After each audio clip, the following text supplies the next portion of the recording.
Leçon une date 19 mars 2025. J'ai souri et j'ai remis un test ADN à mon mari célébrant le divorce avec sa maîtresse, la vérité l'a laissé abasourdi. https://www.youtube.com/watch.v=6. Lorsque mon mari a demandé le divorce après 15 ans, j'ai discrètement accepté et signé les papiers. Alors qu'il célébrait avec sa maîtresse dans notre restaurant préféré, je me suis approché de leur table avec le sourire. Félicitations pour votre liberté, dis-je en glissant une enveloppe sur la table. Son sourire narquois disparut alors qu'il lisait les résultats du test ADN, révélant un rouge à lèvres rouge sang sur du coton blanc impeccable. C'est ce qui a mis fin à mon mariage, non pas avec un cri ou un fracas, mais avec l'horreur silencieuse de la découverte. Je restais figé dans notre dressing, la chemise de William pendait à mes doigts tremblants. Je me souviens parfaitement du moment exact, mardi, 9h17. Les jumeaux étaient à l'école, Camille à son cours de piano. J'étais en train de rassembler des vêtements pour le nettoyage à sec lorsque j'ai remarqué le sac de sport de William caché derrière ses rangées de chaussures Oxford cirées. La fermeture éclair était partiellement ouverte, révélant la chemise froissée qu'il était censé porter lors de l'opération d'urgence de la nuit dernière. La tâche n'était pas médicale, aucun chirurgien ne portait cette nuance de pourpre dans une salle d'opération. Avant de continuer avec la découverte choquante de Jennifer, je souhaite vous inviter à faire partie de notre communauté de narrateurs. Si les histoires de force face à la trahison résonnent en vous, veuillez vous abonner. C'est entièrement gratuit et contribue à soutenir davantage d'histoires de femmes reprenant leur pouvoir. Voyons maintenant comment cette vie apparemment parfaite commence à se dérouler. Je restais là, le cœur battant, alors que 15 ans de mariage se cristallisaient en cette seule preuve accablante. Le docteur Thomas Durand, chirurgien cardiaque respecté, mon mari, père de nos 3 enfants, avait les lèvres d'une autre femme sur ses vêtements. La réalité soigneusement construite dans laquelle je vivais s'est brisée autour de moi comme un cristal fin sur un sol en marbre. L'ironie ne m'a pas échappé. Pendant des années, les collègues de William nous appelaient l'écarté parfait, lui avec ses mains fermes qui sauvaient des vies quotidiennement, moi avec mon soutien inébranlable et mon dévouement envers notre famille. Notre maison de style colonial à Oak Heights, avec sa pelouse bien entretenue et sa clôture blanche, aurait tout aussi bien pu être un décor de cinéma ou le rêve américain incarné.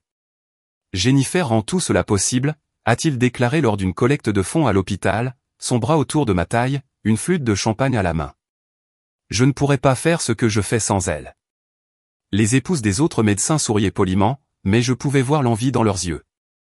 Nous avions tout, 3 beaux enfants, la sécurité financière et un partenariat qui avait résisté aux années exténuantes de l'école de médecine, de la résidence et de l'ascension de William. C'est du moins ce que je pensais. Avec le recul, j'aurais dû reconnaître les signes avant-coureurs. William a commencé à travailler plus tard, affirmant que l'hôpital manquait de personnel. Le golf entre collègues le week-end est devenu plus fréquent. Nos conversations sont devenues plus courtes et plus pratiques, planifier les activités des enfants, discuter des besoins du ménage, planifier les obligations sociales qui feraient progresser sa carrière. Lorsque William a été promu chef du service de chirurgie cardiaque au printemps dernier, j'ai organisé une soirée de remise de prix avec tous ses collègues. Il a souri et m'a remercié publiquement, mais s'est ensuite plaint de l'avoir embarrassé devant le conseil d'administration de l'hôpital. Cette nuit-là, il a dormi dans la chambre d'amis, se plaignant d'épuisement. C'est la pression, ai-je dit à ma sœur au téléphone le lendemain. La promotion s'accompagne de nombreuses responsabilités.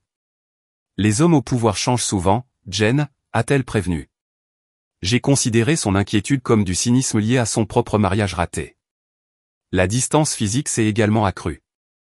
William a affirmé être fatigué suite à des opérations chirurgicales de 18 heures. Lorsqu'il s'est détourné de mon contact, j'ai acheté de la nouvelle lingerie, programmé des soirées en amoureux, essayé tout ce que les magazines féminins suggéraient pour maintenir l'étincelle vivante. Il a participé sans enthousiasme, vérifiant son téléphone tout au long de nos soirées soigneusement planifiées. Est-ce que tout va bien entre nous? J'ai demandé un soir après qu'il ait à peine touché à son repas préféré. Je suis juste fatigué, Jen. L'affaire Jenkins est compliquée. Puis il se retirait dans son bureau à domicile, porte fermée, murmurant doucement alors qu'il répondait aux appels tard dans la nuit. Je crois en la confiance. Je crois à la vie privée. Je n'ai jamais envisagé de vérifier son téléphone ou ses emails. C'était pour les femmes incertaines, les femmes paranoïaques, pas pour Claire Morel, l'épouse parfaite. Jusqu'à ce que notre 15e anniversaire approche. J'avais prévu de surprendre William avec un week-end romantique à Napa Valley, où nous avions passé notre lune de miel. J'avais besoin de synchroniser nos calendriers et son téléphone était sur le comptoir pendant qu'il prenait sa douche. Un rapide coup d'œil pour m'assurer qu'il était libre ce week-end, c'est tout ce que je voulais. La notification par SMS est apparue alors que je tenais son téléphone. Dr Sophie Lambert, la nuit dernière a été incroyable. J'ai hâte de te sentir à nouveau en moi. Quand la quittes-tu? Mon doigt tremblait en ouvrant le fil de messages, des centaines de textes datant de 8 mois, des photos intimes, des projets faits alors que j'emmenais Camille à son récital ou que j'aidais les jumeaux dans leurs projets scientifiques. Des blagues cruelles à mes dépens. William, elle prépare une grosse surprise pour son anniversaire. Rebecca, la pauvre, pense toujours qu'il y a quelque chose à fêter. J'ai tranquillement raccroché le téléphone, préparé son café comme d'habitude, lui ai dit au revoir alors qu'il partait pour l'hôpital. Puis j'ai vomi jusqu'à ce qu'il ne reste plus que de la bile amère. Cette nuit-là, après que les enfants se soient endormis, je l'ai confronté dans notre chambre, la même pièce où nous avions conçu nos enfants, où nous nous étions tenus l'un l'autre pendant les fausses couches avant de nous tourner vers la FIV, où il m'avait réconforté pendant la mort de mon père. Tu couches avec Sophie Lambert? Ma voix était étonnamment ferme. William n'a même pas bronché. Il retira sa montre, la posa méthodiquement sur sa table de nuit. Oui. Combien de temps? Est-ce important? Il m'a regardé avec une telle froideur que je ne l'ai pas reconnu. Je veux divorcer, Jennifer. La cruauté calculée de son ton m'a plus choqué que ses mots. Ce n'était pas un aveu. C'était une exécution. Pourquoi, murmurai-je. Je suis devenu trop grand pour cette vie, je suis devenu trop grand pour nous, a-t-il fait un geste autour de notre chambre comme s'il s'agissait d'une cellule de prison. J'ai donné 15 ans à ce mariage, à ses enfants. J'ai 45 ans. Si je veux recommencer, il faut que ce soit maintenant. Tout ce que tu es, tout ce que je suis. Son rire était amer. Je sauve des vies quotidiennement. Que fais-tu, Jennifer? Préparer des biscuits pour les collectes de fonds de l'école? Organiser mon tiroir à chaussettes? J'ai construit cette vie malgré l'ancrage de la domesticité. Ces paroles frappaient comme des coups physiques. J'avais suspendu ma propre carrière d'enseignant pour soutenir ses rêves d'école de médecine, gérer notre maison et nos enfants afin qu'il puisse se concentrer sur l'avancement de sa carrière. J'ai organisé d'innombrables dîners avec des administrateurs d'hôpitaux pour l'aider à réseauter. Vous serez pris en charge financièrement, a-t-il poursuivi, comme s'il discutait d'une transaction commerciale. Les enfants s'adapteront. Les enfants le font toujours. Cette nuit-là, il a dormi dans la chambre d'amis. Je restais éveillé, reconstruisant les 15 dernières années, me demandant si quelque chose avait été réel. Le matin, il partit pour l'hôpital avant l'aube. Sur le comptoir de la cuisine, il avait laissé une carte de visite pour son avocat. La vie parfaite que je pensais avoir construite n'était qu'un mirage. Les fissures ont toujours été là. J'étais tout simplement trop dévoué à notre illusion pour les voir. Ce que je ne savais pas alors, c'est que la tache de rouge à lèvres et l'affaire n'étaient que les fractures visibles d'un fond de teint compromis depuis le début. La trahison de William était plus profonde que je ne pouvais l'imaginer, et la véritable nature de sa tromperie allait bientôt bouleverser mon monde d'une manière qui rendrait sa liaison insignifiante en comparaison. Le lendemain du jour où William a laissé sa carte d'avocat, j'ai pris rendez-vous avec Patricia Winters, l'avocate en divorce la plus impitoyable d'All Heights. J'avais besoin de comprendre mes options pour me préparer à la bataille à venir. La première consigne de Patricia était claire, tout documenté, notamment les finances. Ce soir-là, après avoir couché les enfants en les rassurant en leur disant que papa était juste occupé à l'hôpital, j'ai ouvert le coffre-fort de notre maison. À l'intérieur se trouvaient 15 ans de dossiers financiers, de déclarations de revenus, de déclarations d'investissement, d'actes de propriété. Au fur et à mesure que je triais les papiers, des divergences ont commencé à apparaître comme des fils sombres dans ce que je pensais être un tissu sans couture. Retrait mensuel de $5 000, $7 500, parfois $10 000 de notre compte d'épargne commun vers une entité appelée Riverside Holdings. Aucune explication, aucune trace écrite montrant où cet argent est finalement allé. Au cours des 2 dernières années, près de $250 000 avaient disparu. J'ai contacté notre banque le lendemain matin. Le responsable de compte a hésité mais a finalement confirmé mes soupçons. Riverside Holdings était une société à responsabilité limitée enregistrée uniquement au nom de William. La piste de l'argent s'arrêtait là. Est-ce normal lors d'un divorce? J'ai demandé à Patricia lors de notre réunion de suivi, en faisant glisser les relevés bancaires sur son bureau en acajou. Les a-t-il d'Heidi? Malheureusement, oui, elle a examiné les documents avec des lunettes de lecture étroites. Mais cette tendance suggère quelque chose de plus calculé, quelque chose de long terme. C'est au cours de cette conversation que Patricia a mentionné le docteur Nathan Brox. Le nom est apparu dans un autre de mes cas, a-t-elle expliqué. Ancien collègue de votre mari. A quitté le centre médical d'Ashford il y a 3 ans dans des circonstances intéressantes. Cela vaut peut-être la peine d'en discuter. Je me souvenais vaguement du docteur Brox, calme, dévoué, toujours un peu mal à l'aise lors des réceptions à l'hôpital. Il avait tout simplement disparu de la communauté médicale sans explication. William avait écarté mes questions en invoquant des divergences professionnelles, rien d'intéressant. Il lui a fallu 5 appels pour retrouver son cabinet actuel, une modeste clinique familiale située à 65 km de la ville. Sa réceptionniste était protectrice, mais lorsque j'ai mentionné le nom de William, elle m'a immédiatement transféré. Madame Carter, sa voix avait un poids qui me serra l'estomac. J'attends votre appel depuis des années. Nous nous sommes rencontrés dans un café à mi-chemin entre nos maisons. Le docteur Brox avait considérablement vieilli depuis la dernière fois que je l'avais vu, des rides profondes autour des yeux, des cheveux prématurément gris. Il a commandé du café noir et m'a étudié avec un regard clinique. Je savais que ce jour viendrait, dit-il doucement. Je ne savais tout simplement pas lequel d'entre nous briserait en premier, moi, avec ma conscience, ou William, avec son arrogance. Ce qu'il a révélé au cours de l'heure suivante a brisé ce qui restait de mon monde. La clinique de fertilité d'Ashford avait un problème, expliqua-t-il d'une voix à peine au-dessus d'un murmure. Plusieurs couples ont signalé un échec des procédures de FIV malgré des conditions optimales. J'ai remarqué des incohérences dans les rapports de laboratoire, a-t-il déclaré. Légère différence entre la documentation et les procédures réelles. Mes mains tremblaient autour de mon café au lait intact.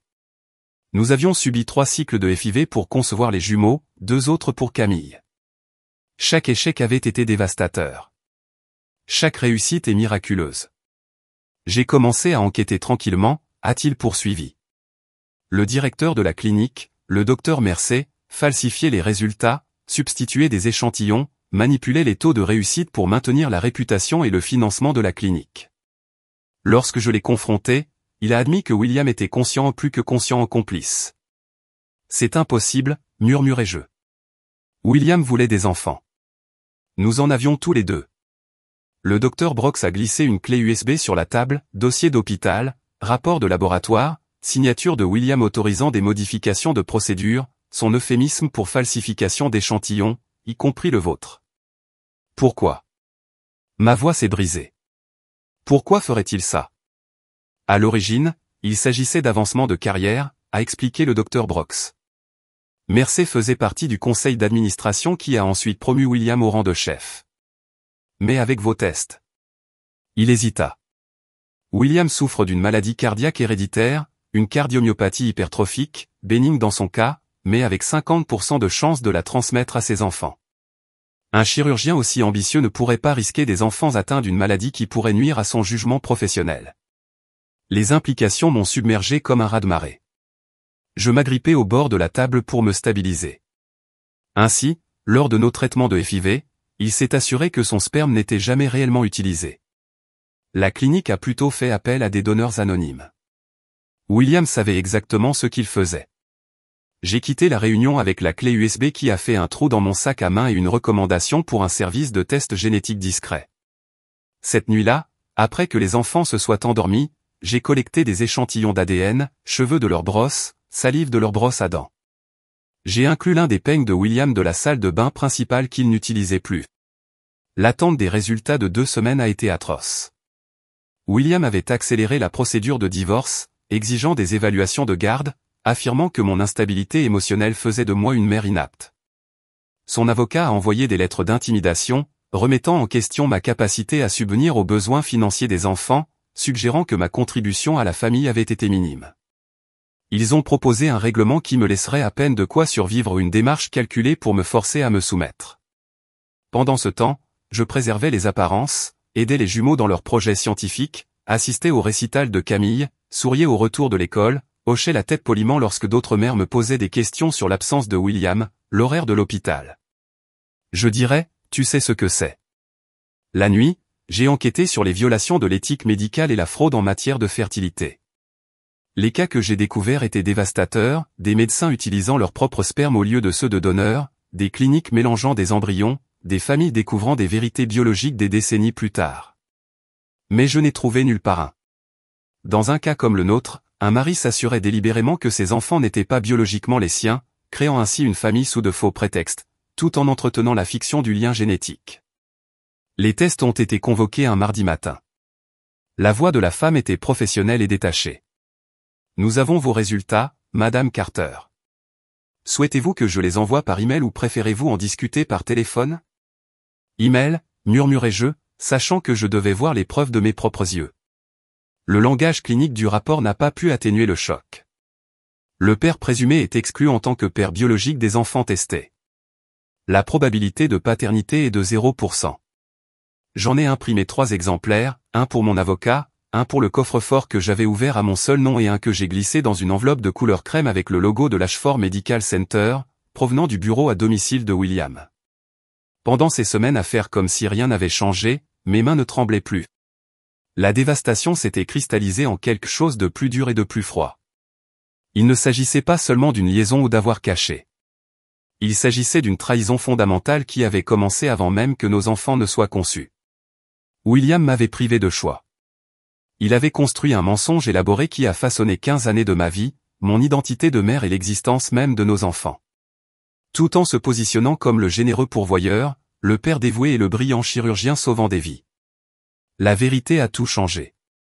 Et j'avais désormais le pouvoir de m'assurer que cela changeait tout pour lui aussi. Avec les résultats du test ADN en main, mon chagrin s'est transformé en quelque chose de plus aigu et plus ciblé. William avait construit une fausse réalité pendant 15 ans, et maintenant j'allais la démanteler, méthodiquement et complètement. J'ai commencé par contacter d'autres familles qui avaient suivi des traitements de fertilité à Ashford sous la supervision de William. Le docteur Brox a fourni une liste de 27 couples qui auraient pu être touchés. La plupart ont refusé de me parler, peu disposés à remettre en question les origines de leurs précieux enfants. 5 ont accepté de se rencontrer. Les Miller avaient des jumeaux qui ne leur ressemblaient en rien. Les Patel ont eu une fille avec des problèmes médicaux inattendus. Les Johnson, Garcia et Wilson ont chacun eu des histoires de conception miraculeuse après de multiples tentatives infructueuses, une fois que le docteur Mercer s'est personnellement intéressé à leur cas. Nous étions tellement reconnaissants, m'a dit Sarah Wilson, les larmes coulant sur son visage. Nous n'avons jamais remis en question le comment. Mes recherches m'ont conduit à Diane Fletcher, une ancienne infirmière qui travaillait à la clinique de fertilité depuis 12 ans. Nous nous sommes rencontrés dans son petit appartement en dehors de la ville, où elle vivait entourée de classeurs. J'ai gardé des traces de tout, a-t-elle expliqué, ses mains tremblant légèrement alors qu'elle sortait un journal relié en cuir. Nom des patients, modification des procédures, signature autorisant les changements. Il pensait que j'avais tout détruit en partant. Pourquoi ne les avez-vous pas signalés? J'ai demandé. Le sourire de Diane était amer. Je l'ai fait. L'administration de l'hôpital, le comité d'éthique médicale, même la police. Chaque fois, l'enquête a disparu. Votre mari a des amis puissants, Madame Carter. Elle m'a montré des entrées remontant à 8 ans, une documentation méticuleuse sur les substitutions d'échantillons, les formulaires de consentement falsifiés et les irrégularités de procédure. La signature de William est apparue à plusieurs reprises, autorisant des ajustements de protocole dans les cas présentant des problèmes génétiques. Et mon cas? Ai-je demandé doucement. Diane s'est tournée vers une page marquée de mon nom et des dates correspondant à nos procédures de FIV. Instruction spéciale du docteur Carter lui-même, remplacement d'échantillons autorisés en raison de problèmes de qualité, aucune identification du donneur n'est enregistrée. J'ai photographié chaque page, chaque signature, chaque note accablante. Alors que je partais, Diane m'a mis une carte de visite dans la main, unité d'enquête sur l'éthique médicale. Demandez l'agent Dawson. Dites-lui que je vous ai envoyé. Michael Dawson a travaillé pour un groupe de travail conjoint enquêtant sur la fraude dans le domaine des soins de santé. Il avait monté un dossier contre Ashford pendant 18 mois mais n'avait pas réussi à percer le mur de silence qui entourait la clinique de fertilité. Vos preuves pourraient être la clé, a-t-il expliqué lors de notre première rencontre. Mais nous avons besoin de plus. Des dossiers financiers montrant des pots de vin, des aveux de culpabilité enregistrés, le témoignage d'une personne actuellement à l'intérieur. Je me suis engagé à rassembler ce dont il avait besoin, tout en conservant l'apparence d'une femme acceptant le divorce à contre-séure.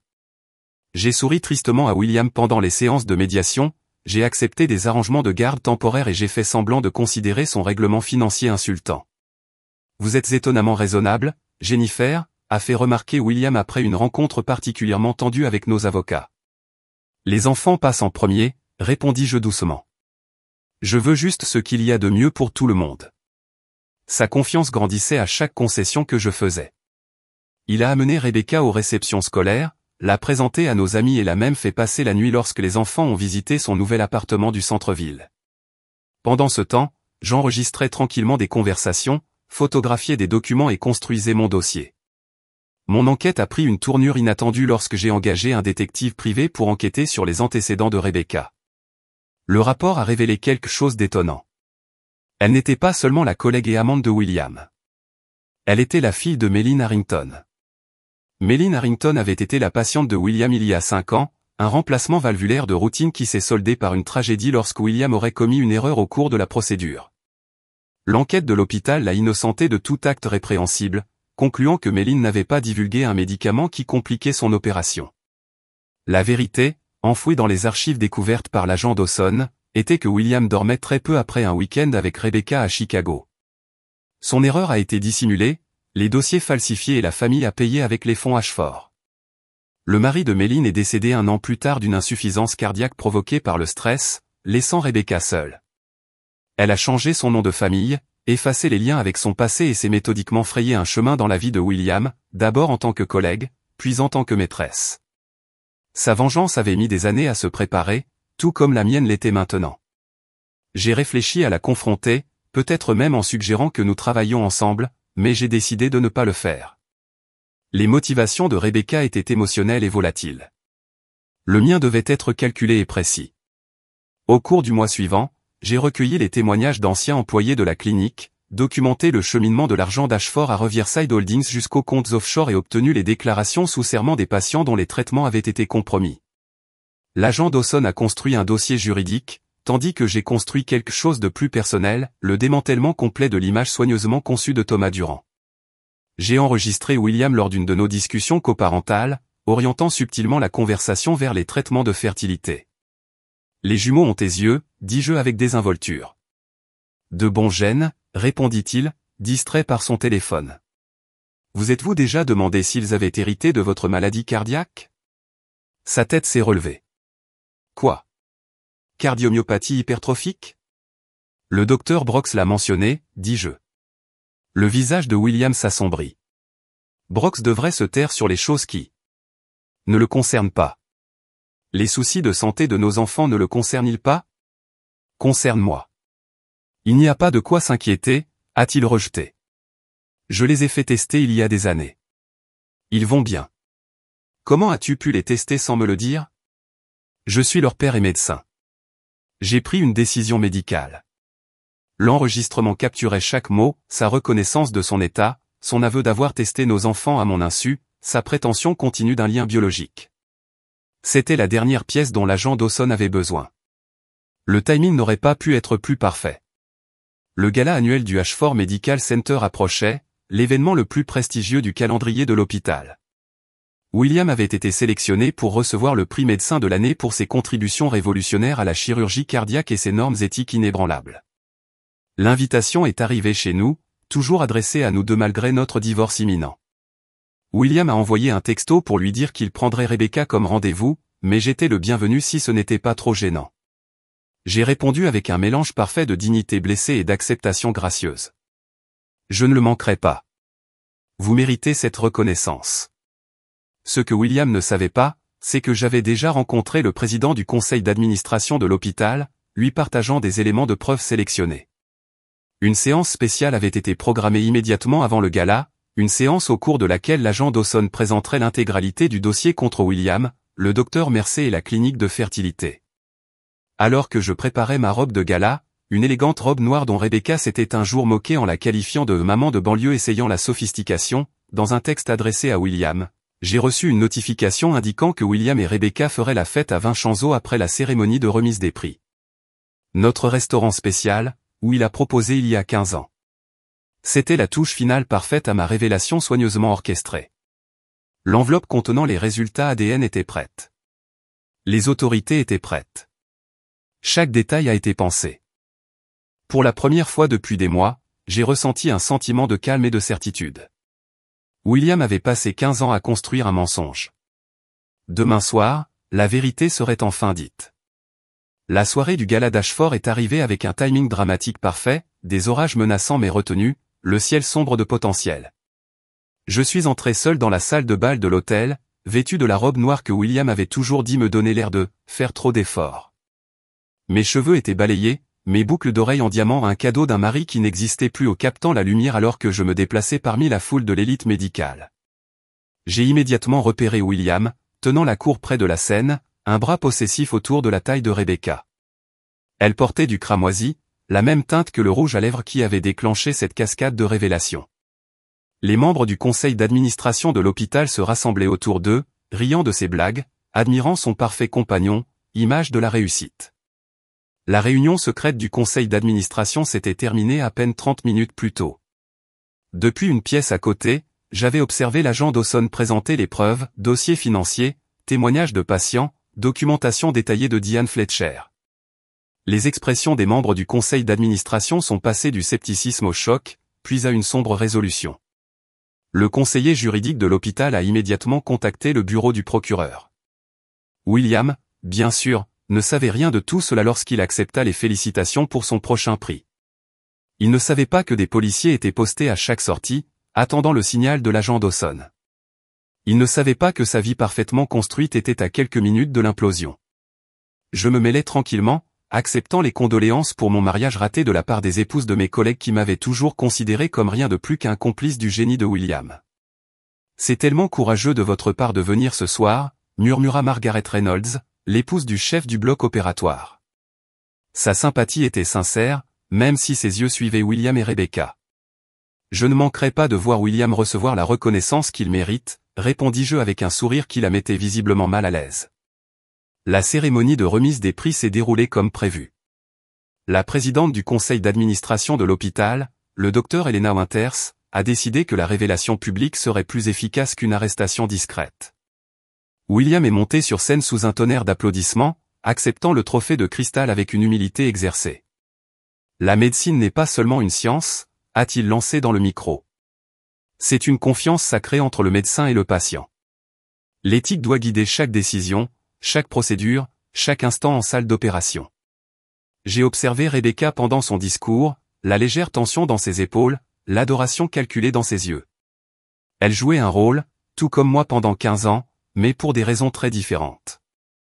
Nos regards se croisèrent brièvement à travers la pièce et quelque chose passa entre nous, une sorte de reconnaissance. Deux femmes qui ont connu le vrai Thomas Durand. Après la cérémonie, ils sont partis comme prévu pour Vincenzo. J'ai suivi 20 minutes plus tard, la crème et l'eau en sécurité dans ma pochette. Le restaurant n'avait pas changé, nappe blanche, éclairage tamisé, opéra italien jouant doucement en fond sonore. Le maître d'hôtel m'a reconnu immédiatement. Madame Carter, c'est merveilleux de vous revoir. Votre mari a mentionné que vous pourriez les rejoindre. Soit William était extrêmement confiant, soit il ouvrait la voie à une certaine humiliation publique. Quoi qu'il en soit, cela s'inscrivait parfaitement dans mon plan. Ils étaient assis à notre ancienne table préférée, près des fenêtres. William avait commandé le Bordeaux 1982 que nous avions partagé lors de notre anniversaire il y a 5 ans. La bouteille à eux deux a coûté plus d'un mois d'épicerie à nos enfants. William m'a vu en premier. Son expression passa de la surprise à la suffisance, supposant clairement que j'étais venu lancer un appel désespéré. Rebecca transforma ses traits parfaits en un masque d'inquiétude polie. Jennifer, la voix de William portait ce ton condescendant qu'il avait perfectionné, c'est inattendu, n'est-ce pas? Je m'approche de leur table, calme et serein. Vous avez dit au maître d'hôtel que je pourrais vous rejoindre, une mention de courtoisie. Je ne pensais pas que vous viendriez réellement. Rebecca bougea inconfortablement. Peut-être que je devrais vous accorder un instant. S'il te plaît, reste, répondis-je, rencontrant directement son regard. Après tout, tu as mérité ta place à cette table, Rebecca. Ou devrais-je t'appeler Sophie Lambert? La couleur disparut de son visage. Le front de William se plissa de confusion. De quoi parles-tu? A-t-il demandé. Rebecca le sait, n'est-ce pas? Rebecca, fille de Méline Harrington, la patiente dont vous avez dissimulé la mort, William. La femme dont vous avez remplacé la valve cardiaque alors qu'elle était épuisée par votre week-end avec sa fille à Chicago. Ironique, n'est-ce pas? William se tourna vers Rebecca, la compréhension naissant. Est-ce vrai? Son silence était une confirmation suffisante. J'ai profité de la confusion momentanée pour poser l'enveloppe couleur crème sur la table. Félicitations pour votre liberté, dis-je doucement. Je pense que vous trouverez cette lecture intéressante. La main de William trembla légèrement lorsqu'il l'ouvrit, supprimant les résultats du test ADN. J'ai vu son expression se transformer, confusion, puis incrédulité, puis horreur alors que la compréhension commençait. C'est impossible, murmura-t-il. Vraiment? Vous avez veillé à ce que votre sperme ne soit jamais utilisé lors de nos traitements de FIV. Vous avez falsifié les dossiers médicaux. Vous m'avez menti pendant 15 ans sur l'existence même de nos enfants. Rebecca regarda le journal, puis William. De quoi parle-t-elle? Rien, claqua William, tentant de reprendre le contrôle. Jennifer invente des histoires parce qu'elle ne peut pas accepter notre divorce. Alors cela ne vous dérangera pas d'expliquer cela au conseil d'administration de l'hôpital, répondis-je en désignant l'entrée du restaurant où le docteur Winters et plusieurs membres du conseil d'administration se tenaient maintenant aux côtés de l'agent Dawson, ou au bureau du procureur, ou à nos enfants. Le visage de William se tordit de rage. Espèce de vindicatif. Choisissez soigneusement vos prochains mots, interrompit l'agent Dawson en s'approchant de notre table. Docteur Thomas Durand, je vous mets en état d'arrestation pour fraude médicale, délits financiers et violations éthiques de la loi sur la pratique médicale. Le restaurant resta silencieux pendant que Dawson récitait les droits de Miranda. Rebecca resta figée, sa propre vengeance supplantée par quelque chose de bien plus complet que ce qu'elle avait prévu. Vous aviez planifié ça, siffla William alors qu'un officier le menottait. Tous ces mois passés à jouer l'ex-femme lésée. 15 ans, William. Tu as vécu 15 ans ta vie. J'ai eu besoin de 3 mois pour l'exposer. Pendant qu'il l'emmenait, Rebecca restait à table, les yeux fixés sur son verre de vin à moitié vide. Je ne savais pas pour les enfants, dit-elle doucement. Je te crois, répondis-je. Votre mère méritait justice aussi. Dans les semaines qui ont suivi, l'histoire a explosé dans l'actualité médicale et grand public. William a fait face à plusieurs accusations criminelles. Sa licence médicale a été suspendue en attendant son procès. La clinique de fertilité a été fermée dans l'attente d'une enquête complète. Des dizaines de familles se sont manifestées pour chercher des réponses sur les origines génétiques de leurs enfants. Les répercussions financières furent immédiates et considérables. Les avoirs cachés de William ont été gelés. Le tribunal a nommé un jury comptable qui a retracé chaque dollar détourné. L'avenir financier de mes enfants a été assuré grâce à une fiducie établie avec les fonds récupérés. Le docteur Brox m'a approché après l'audience préliminaire de William. Ashford est en train de créer un comité d'examen éthique pour superviser les services de reproduction lors de leur réouverture. Ils m'ont demandé de le diriger. Félicitations, dis-je sincèrement. En fait, ai-je suggéré, nous pourrions le co-présider. Votre point de vue serait inestimable. L'offre m'a surpris. Pendant 15 ans, j'étais Claire Morel, l'épouse solidaire du chirurgien.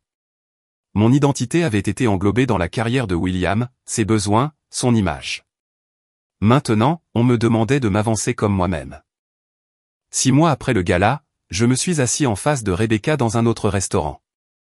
Notre alliance improbable s'était formée au cours de la procédure judiciaire, 2 femmes manipulées par le même homme pour des raisons différentes. Le regrettez-vous?